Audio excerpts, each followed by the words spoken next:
Hi, everybody. I am obviously in a sauna, so excuse the lighting. It's going to be terrible. I don't want to turn the light on. It's just not my thing. I love the sauna because I love to sweat. And I love the heat. It just like relaxes me. And I've been here for, I don't know, like 5 or 10 minutes. I don't even know. I'm about to get out. But I just wanted to come on here. I do use the sauna like right before I'm about to weigh in, like the day before. I don't know if that's like a disordered thought or disordered action towards the whole weight loss journey. I've been working with a registered dietitian for a couple of years. I didn't hire her, but like my insurance did. They're paying for it. And I'm privileged in that way because not everybody has the luxury to hire a dietitian, right? And I didn't want to gain so much weight. I was already 40 years old or 41. I think 41, whatever. And I ended up gaining the most of all 4 pregnancies.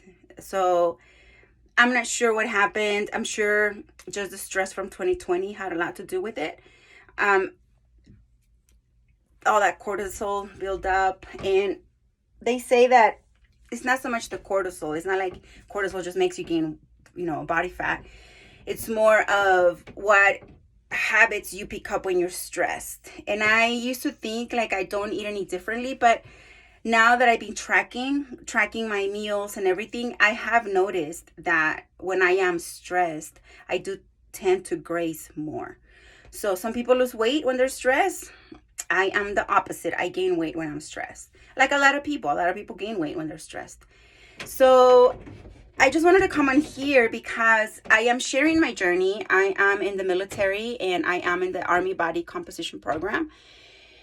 And that, in a way, kind of, I don't want to say flex my career, but like it does put a dent in my career because there are certain things I cannot do because of that flag that is put on me because I am not compliant with the standards.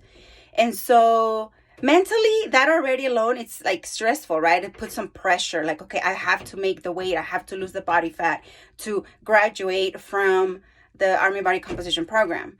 And I don't feel like it helps. And I understand there has to be something. Otherwise, a lot of people would abuse it and wouldn't really work towards it. Like if you give me 6 months, I'm going to meet the deadline in 6 months. But if you give me a year, I'm going to take a year.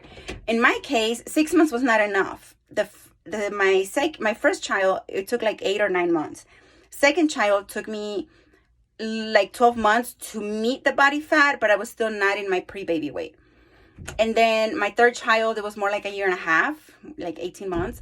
And then I'm on my fourth kid and she's going to be 2 in November and I'm still so over.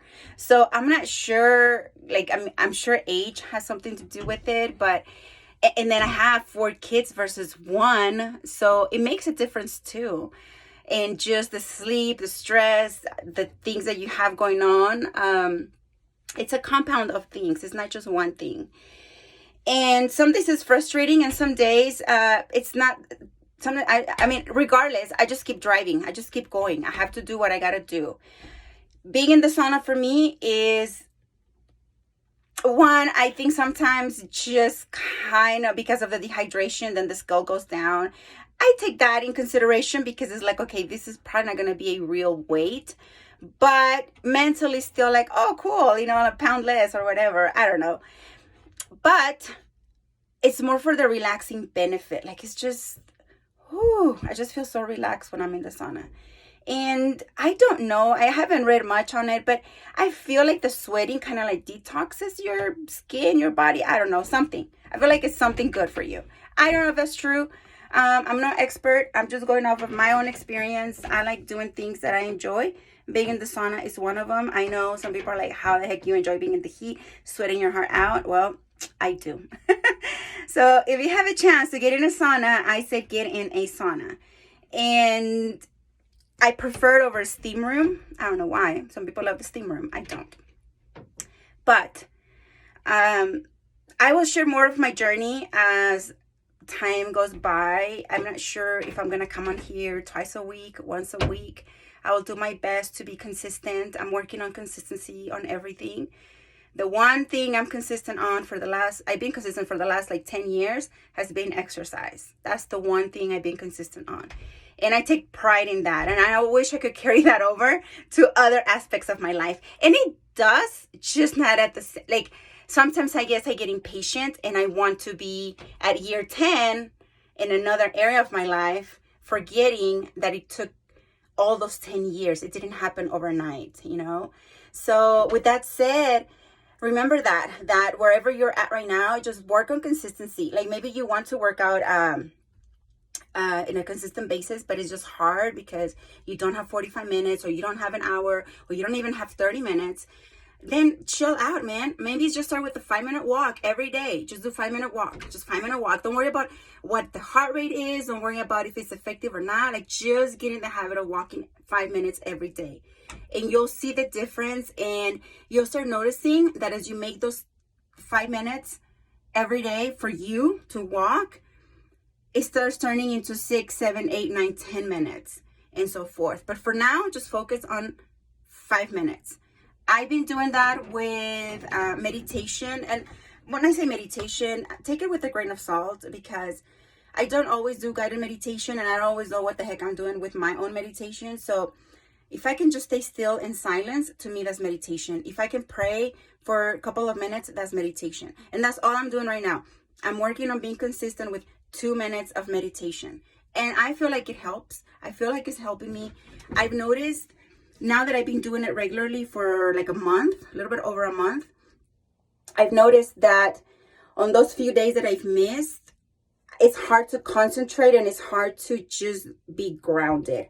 So I don't know if it's a placebo effect or what, but I'm going to keep doing it. 2 minutes. It helps me so much.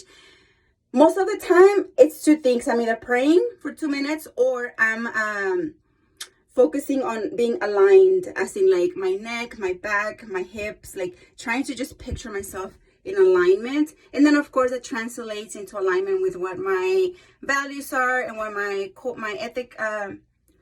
ethic is, and try to visualize and talk myself into like, okay, I will carry myself today with my true self, with like what I am in my core, what's in my core, you know, what I'm in alignment with.